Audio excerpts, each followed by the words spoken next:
Bonjour à tous, merci d'être là aujourd'hui. Donc moi je vais vous parler de handicap. Aujourd'hui la société entière dans toutes ses composantes, elle a créé des tabous autour du handicap et ça commence dès l'enfance. Quand on est petit et qu'on voit une personne en fauteuil, on se dit mais qu'est-ce qui lui est arrivé? Pourquoi elle est en fauteuil? Ça a l'air trop stylé.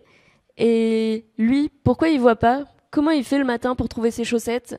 Tout un tas de questions hyper naïves mais qui sont normales quand on est petit et qui sont souvent bridées par les grands, par les adultes. Je sais pas si vous vous rappelez quand vous étiez petit, des petites phrases qui disaient non mais la regarde pas, faut pas la déranger, et qui en fait créent un peu une gêne, un malaise, parce que ça crée un tabou, on n'ose pas poser toutes ces questions. Ça part d'un bon sentiment, mais finalement c'est contre-productif. Et ça nous rend mal à l'aise pour tout un tas de situations qu'on rencontre après dans la vie. Par exemple, dans la rue, on voit une personne qui galère et on se dit mais est-ce que je lui propose de l'aide? En même temps, elle va peut-être mal le prendre. Bon, je vais faire genre je regarde mon téléphone, ça facilitera les choses. Pareil, en soirée, on rencontre quelqu'un avec un handicap. On se dit mais qu'est-ce qui lui est arrivé? Est-ce que je peux lui poser la question? Non, c'est peut-être quand même mal vu. Et en même temps, peut-être qu'elle s'attend à ce que je lui pose la question. Bon, trop de complications, je vais parler à quelqu'un, ce sera beaucoup plus simple. Et ça existe sous tout un tas d'autres dimensions. Je ne sais pas si vous connaissez le syndrome Fort Boyard. Sans doute pas, parce que je viens de l'inventer. Mais c'est ces émissions qui sont hyper divertissantes où on s'amuse, on fait la fête, c'est super. Et puis après, on prend à la fin un ton hyper solennel, hyper dramatique pour dire mais bon, si on est là aujourd'hui, c'est pour une association, pour aider ces pauvres handicapés, pour les aider à avancer. Et on en parle toujours avec un ton hyper triste, hyper dramatique.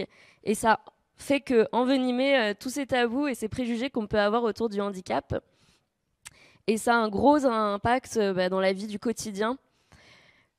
Quand on peut voir aujourd'hui que notre devise liberté, égalité, fraternité, aujourd'hui, elle fonctionne pas. Et ça, pour 12 millions de personnes, ça fait 20% de la population. C'est des personnes qui ont un taux de chômage qui est 2 fois supérieur à celui qui existe aujourd'hui, parce que les gens ont peur, on ne sait pas trop comment intégrer une personne dans l'entreprise, et on préfère prendre des personnes qui vont bien. Et en termes de mobilité, quand on a des problèmes de mobilité, c'est hyper compliqué aussi pour se déplacer. Encore à Lyon, je trouve que c'est quand même mieux que dans certaines villes, mais dans la plupart des villes, le métro, il n'est pas accessible. Prenons Paris, par exemple, qui a 4% de stations de métro accessibles. Donc qu'est-ce qu'on fait? On prend le bus, mais le bus, il est souvent bondé, la rampe, elle fonctionne pas toujours, et donc c'est toujours un peu un stress. Il y a le taxi, mais on n'a pas toujours 30 € à mettre dans chaque trajet. Et sinon, on peut y aller à pied, ou en tout cas en roulant. Mais bon, c'est sans compter sur tous les petits obstacles du quotidien, que ce soit les pavés, les trottoirs, les poubelles qui sont en plein milieu du passage. Et donc, c'est très compliqué de se déplacer. Qu'est-ce qu'on fait une fois qu'on a dit tout ça? Eh ben, bonjour à tous, je suis Charlotte Allo. Et comme je sais que vous êtes tous des grands enfants, je vais évacuer le sujet qui est de se demander pourquoi je suis en fauteuil roulant. Il se trouve que quand j'avais 4 ans, mes parents, ils ont décidé de se marier. Et comme j'étais pas le centre de l'attention, j'ai décidé de remettre les choses dans leur place. Et ce jour-là, on a découvert que j'avais une leucémie. Et je me suis entièrement paralysée suite à cette leucémie à cause d'une petite erreur médicale. Pas de bol, c'est tombé sur Bibi.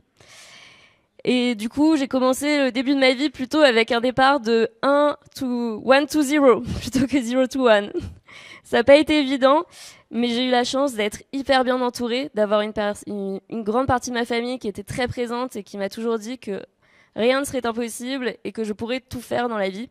On a rendu accessible notre maison. Je suis partie en colo avec des enfants valides et on adaptait tous les jeux à la cour de récré pour que je puisse être impliquée dans tout ce qui se passait et d'être vraiment inclus. Et c'était super.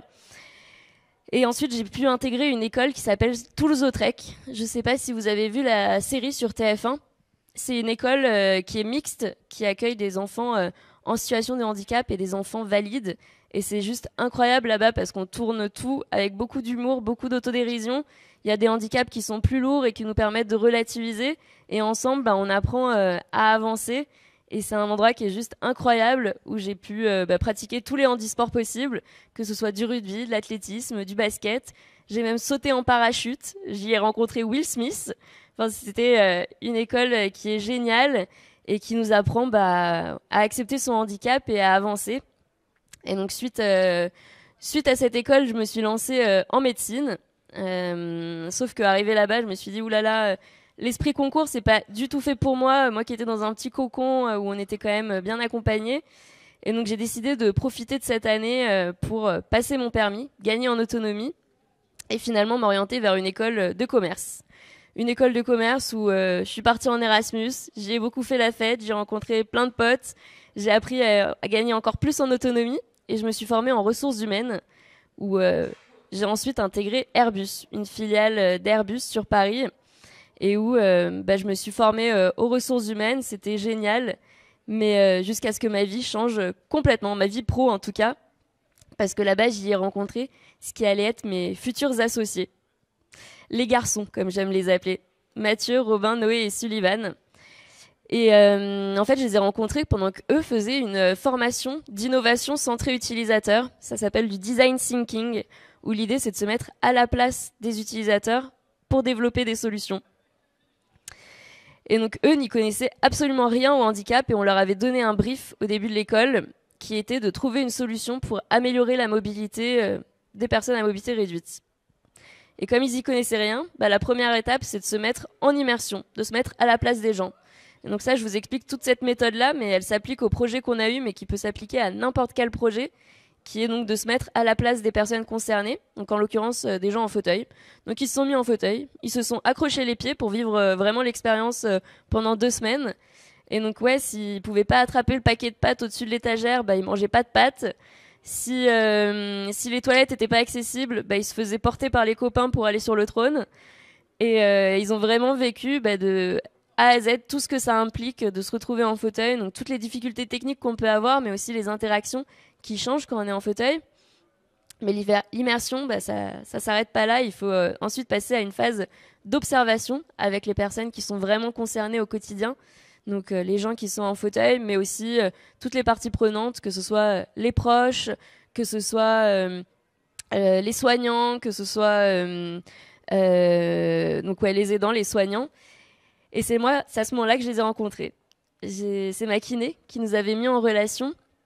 Et moi, j'ai été hyper choquée, hyper impressionnée de voir que des gens qui ne connaissaient rien au handicap, qui ne sont pas du tout concernés par le sujet, se soient mis autant à ma place pour comprendre toutes ces petites difficultés du quotidien et même mettre le doigt sur des choses que j'avais même plus conscience, tellement je les avais intégrées dans mon quotidien. Et donc c'est comme ça que l'aventure a commencé. Donc on a fait toute cette étape-là et puis ensuite on a créé des prototypes pour tester différentes choses. C'était des choses qui sont vraiment faites quick and dirty, juste pour tester l'expérience. Et l'idée, en fait, quand vous faites un prototype, c'est d'y passer genre 30 minutes pour vraiment tester l'expérience, voir ce que les gens vont vous dire. Parce que finalement, si on n'y a passé que 30 minutes, les gens vont être beaucoup plus critiques, vous allez beaucoup plus accepter les retours qui vont être faits, ce sera beaucoup plus transparent et ça va vous permettre d'avoir une solution qui est vraiment adaptée aux besoins des personnes qui en ont besoin et à votre cible et faire en sorte que vous adressez votre marché. Donc c'est passé par toutes ces phases-là de prototype. J'ai été le cobaye qui a testé l'idée de faire de la trottinette électrique en fauteuil roulant. C'est ce qui permet en fait de se déplacer hyper facilement. Et donc ça ressemble pas du tout à la solution qu'on a aujourd'hui. Ça ressemblait à rien. Je suis d'ailleurs tombée la première fois, mais on s'en est pas arrêté là et on s'est dit qu'il fallait continuer. Donc chaque semaine, ils venaient avec un nouveau prototype pour pouvoir me le faire essayer. Je faisais mes retours et comme ça, on a itéré de semaine en semaine jusqu'à ce que leur projet de fin d'études se termine. Et on l'a fait tester donc à moi et à plein d'autres utilisateurs et on a tous eu la même réaction de se dire mais waouh, c'est magique, ça permet vraiment de pouvoir se déplacer tellement plus facilement. Et puis il y a un truc aussi de pouvoir utiliser la même solution que tout le monde, d'être comme tout le monde, qui était assez incroyable. Et donc comme ça, on s'est dit on va lancer notre boîte. Faut pas que ça reste un projet étudiant. On va créer une société pour pouvoir industrialiser notre produit et permettre à un maximum de personnes de pouvoir en profiter. Et se lancer dans l'entrepreneuriat, pour moi, c'était pas forcément évident parce qu'à ce moment-là, moi, j'étais chez Airbus quand je les ai rencontrés. Et c'est pas tant du fait d'avoir un handicap qui me faisait peur pour me lancer, mais c'était plutôt la stabilité de l'emploi. Moi, mes parents, ils sont intermittents du spectacle et ils m'ont toujours dit, Charlotte, la stabilité de l'emploi, c'est le plus important. Et je leur ai dit, papa, maman, je vais être entrepreneuse. C'était pas forcément ce qui était le plus rassurant. Mais finalement, j'avais tellement besoin de trouver du sens, d'avoir un impact. Et donc, ils m'ont hyper soutenue et je me suis lancée dans l'aventure. Mais je suis passée de Airbus en RH à un truc hyper girly avec que des femmes où on est à des process, tout ça, à un local sans lumière avec des garçons qui ne mettaient pas de déo et qui n'avaient aucune conscience de ce que c'était que des deadlines. Mais c'est pas grave, on s'est dit, on va se lancer. Et donc on s'est lancé dans l'industrialisation de notre produit. On est arrivé à l'incubateur des arts et métiers et donc on leur a préparé notre business plan, on leur a montré comment ça allait se passer et pour nous en 6 mois le produit allait être commercialisé. Ils nous ont dit non non non non non, là vos bouts de bois et de métal c'est pas du tout, on n'y est pas encore. Et finalement ils avaient raison, ça nous a pris 2 ans et demi à avoir la solution qu'on a aujourd'hui, à pouvoir l'industrialiser, à passer tous les tests en laboratoire, à avoir une solution qui fonctionne avec tous les fauteuils roulants. Et donc ouais, 2 ans et demi de R&D. On est les seuls au monde à avoir développé cette solution. Et tant qu'on n'avait pas déposé nos brevets, ben on pouvait pas encore trop communiquer dessus. Mais du coup, j'ai plusieurs enseignements que je peux vous partager aujourd'hui. Le premier, c'est better done than perfect. Faut pas attendre que votre produit soit parfait pour se lancer. Il faut vraiment se dire, on y va avec déjà ce qu'on a et puis on va itérer, on va avancer. Et c'est le deuxième qui est un peu lié au premier, qui est de se dire, plus on a de l'audace, plus ça marche. Faut vous dire que quand on n'avait pas encore nos brevets, notre solution, c'était des bouts de bois et de métal, limite du scotch pour accrocher le fauteuil à la trottinette. Et on a quand même été dans la Silicon Valley, voir, on a été invité par Berkeley et Uber. Et on leur a présenté notre solution en vous disant, t'inquiète, on a la solution, on peut pas vous la montrer parce qu'il n'y a pas les brevets, mais ça fonctionne. Et finalement, rien que de vendre l'expérience, de montrer ce que ça peut donner, bah, ça a convaincu puisque plusieurs années après, on a réussi à bosser ensemble.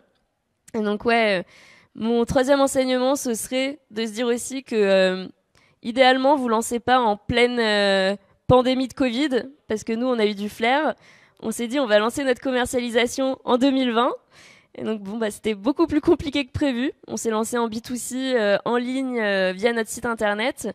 Et on avait prévu de faire un tour de France, un petit roadshow pour présenter notre solution à des centres de rééducation, des clubs handisport, tout un tas de personnes partout en France. Et en fait, à ce moment-là, bah, personne ne voulait accueillir du public. Donc, c'était très compliqué de pouvoir mettre ça en place. On venait de se déconfiner, mais malgré tout, c'était compliqué d'organiser des choses. Mais malgré tout, ça nous a permis d'avoir des early adopters un peu partout en France et des bêta-testeurs qui allaient tester notre solution. Donc on en avait une vingtaine au début, on leur avait fait signer une décharge en disant bah voilà, c'est le prototype, on vous livrera le produit fini dès qu'on aura finalisé avec tous vos retours la solution. Et donc c'est comme ça qu'on a avancé en s'appuyant sur tous les retours utilisateurs. Initialement, on avait développé que le système de fixation qui permettait de clipper le fauteuil à la trottinette. Et avec le retour des utilisateurs, on s'est rendu compte qu'en fait, l'expérience n'était pas optimale parce que le guidon était beaucoup trop haut, ou on était mal installé, le freinage était pas bon. Et du coup, on s'est mis à développer nos propres trottinettes en s'appuyant sur le retour des utilisateurs. Et donc aujourd'hui, ça a été fait en quelques mois. Ça a été beaucoup plus rapide que l'industrialisation de la fixation. Et donc, ça nous a permis d'avoir une solution beaucoup plus facile à utiliser. Je vais vous faire une petite démonstration parce que c'est quand même sympa de voir comment ça fonctionne. En gros, on se déplace en quelques secondes. Donc, on a vraiment les deux fauteuils qui sont, le fauteuil et la trottinette séparés. Et on s'enclenche hyper rapidement. Et on n'a plus qu'à l'allumer pour partir et passer tous les obstacles du quotidien. Et ça a été assez fou. Ça nous permet d'avoir une solution qui est beaucoup plus légère que tout ce qui existe aujourd'hui, qui est très facile à utiliser et qui coûte 5 fois moins cher que ce qui existe aujourd'hui sur le marché. Parce que je ne sais pas si vous avez une idée de combien ça coûte des produits paramédicaux. Pour vous donner un ordre d'idée, mon fauteuil roulant, qui semble assez simple, qui est manuel, il coûte 5 000 €. Et il est remboursé à hauteur de 600 € par la sécurité sociale. Et ça, c'est pour la majorité des dispositifs. Et donc notre trottinette, elle est à moins de 1 000 euros et elle permet de se motoriser hyper facilement. Ça permet d'aller où on veut, quand on veut, de passer tous les obstacles. Et ce dont on est très fier, c'est l'étude d'impact qu'on a réalisée qui montre que nos utilisateurs, donc ils ont entre 14 et 94 ans. C'est assez fou, c'est pas du tout le même usage que quand on est debout. Là, on est sur un truc qui est hyper stable, qui permet de se déplacer facilement. Et donc les gens sortent 2 fois plus de chez eux. Avant ça, ils l'utilisaient, donc ils sortaient à peu près 2 fois par semaine de chez eux. Je sais pas si vous vous rappelez, mais à l'époque du confinement, c'était à peu près ce que ça représentait, une sortie pour aller chercher du PQ et une sortie pour aller chercher des pâtes. Bah, c'est à peu près ce que vivent les gens au quotidien quand ils sont en fauteuil. Et là, d'avoir cette solution-là, bah, ça leur permettait de sortir 5 fois par semaine de chez eux. C'est assez dingue. Et c'est, ce qui est fou, c'est que ça leur permet de sortir, mais sans avoir à y réfléchir. Et donc, ils rencontrent aussi 4 fois plus de personnes grâce à notre solution. Et dans 52% des cas, ils n'utilisent plus leur voiture. L'impact, il est assez fou. Et ce qui nous motive le plus, c'est d'avoir le témoignage de nos utilisateurs qui nous disent au quotidien à quel point ça leur change la vie. Je pense à 2 personnes. On a Soufiane qui a 40 ans. Il a une sclérose en plaques qui fait que sa maladie, elle est évolutive et qu'il a des difficultés à se déplacer. Et grâce à la trottinette, bah, il peut facilement aller au marché, chercher ses enfants à l'école. Et ses enfants, ils disent mon papa, il est pas en fauteuil, il est en trottinette. Et donc même eux, ça leur change le regard sur son handicap. Et on a eu aussi le témoignage de Bénédicte qui nous avait envoyé une vidéo en selfie avec les larmes aux yeux et nous expliquait que aujourd'hui c'était pas un bon jour, qu'elle était chez elle et que tout le monde l'a saoulée, que ce soit son mari, ses enfants, c'était pas un bon jour. Et donc elle a pris sa trottinette et elle est partie juste prendre l'air et elle avait les larmes aux yeux parce qu'elle nous disait mais c'est dingue, enfin j'ai 60 ans et c'est la première fois que je peux juste partir prendre l'air toute seule en autonomie et ça fait un bien fou. Et c'est de se dire que c'est pas juste les déplacements utiles, c'est aussi tout ce qui fait le sel de la vie, aller manger une glace, sortir sur un coup de tête et toute cette liberté qu'on offre à nos utilisateurs. Et ça c'est juste dingue. Donc on a livré 1500 personnes en 3 ans en France. Et on a fait une levée de fonds là de 2,3 millions il y a quelques mois qui va nous permettre d'accélérer que ce soit en France mais aussi via le B2B en intégrant des réseaux de distributeurs qui vont nous permettre de vendre notre solution. On va également sortir un nouveau produit dans pas très longtemps là et se développer en Europe. Donc ça c'est nos prochaines étapes de 0 to 1 pardon. Et donc notre objectif, c'est à travers notre produit d'avoir une communication qui change vraiment de ce qui se passe aujourd'hui. On n'est pas dans le médical, on veut être une marque qui est cool, qui est proche des utilisateurs, où on veut sortir du monde aseptisé qu'il peut y avoir des produits médicaux et vraiment d'être sur quelque chose de fun. Et c'est une communication que je porte notamment aussi beaucoup à travers les réseaux sociaux pour normaliser le handicap et de se dire c'est normal de pas connaître quand on n'est pas concerné. Mais justement, je vais vous expliquer toutes les petites choses qu'on peut faire et qui sont pas forcément très à droite. Il y a pas mal de tabous que je lève, par exemple. Ça paraît fou, mais il y a pas mal de gens qui viennent me voir et qui me disent mais ça a l'air horrible. Ta vie, j'aimerais vraiment pas être à ta place. Et tu te dis mais mais c'est pas très adapté quand même comme conversation.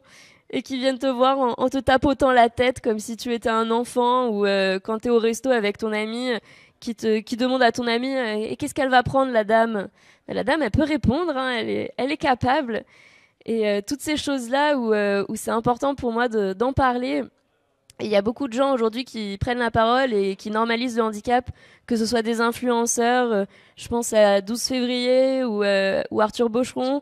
Il y a aussi plein d'humoristes. Il y a Guillaume Batz qui malheureusement nous a quittés l'année dernière, mais avec Jérémy Ferrari qui ont vraiment changé le regard sur le handicap. On a aussi des sportifs comme Théo Curin, Philippe Croison. Et on a tout un tas d'initiatives comme le Papotin. Je ne sais pas si vous connaissez, c'est des journalistes en situation de handicap qui interviewent des personnalités et c'est très très drôle. Les cafés joyeux aussi. Tout un tas d'initiatives et d'entreprises comme les copains de Streetco ici qui développent des solutions pour faciliter la mobilité des personnes en situation de handicap. Enfin, en tout cas, il y a plein d'initiatives qui se mettent en place et c'est très chouette. Et donc nous, on a vraiment envie de s'intégrer là-dedans. Et on travaille aussi un petit travail de fourmi avec les pouvoirs publics aussi pour les sensibiliser à tous ces enjeux. Il existe aujourd'hui plein de solutions pour favoriser la mobilité douce des personnes valides. Et nous, on a envie, pour une question d'égalité, d'équité, que toutes ces aides-là, elles soient aussi proposées aux personnes à mobilité réduite. Donc on travaille beaucoup avec eux. Et je peux vous annoncer en exclusivité une nouvelle qui est sortie vendredi où, grâce au travail qu'on a entrepris avec la région Île-de-France, nos utilisateurs vont enfin pouvoir bénéficier d'une subvention du bonus vélo et comme n'importe quelle personne pouvoir s'équiper et favoriser la mobilité douce. Et ça, on en est très fiers. C'est vraiment un pas pour nous hyper important vers l'inclusion. Et en parlant de pouvoir public et de handicap, ça me fait penser aussi au DuoD. Je ne sais pas si vous connaissez cette initiative où en gros, une fois dans l'année, on va avoir une personne en situation de handicap qui va accompagner soit un directeur, soit un ministre, une personne politique. Et cette personne va lui montrer son quotidien toute la journée.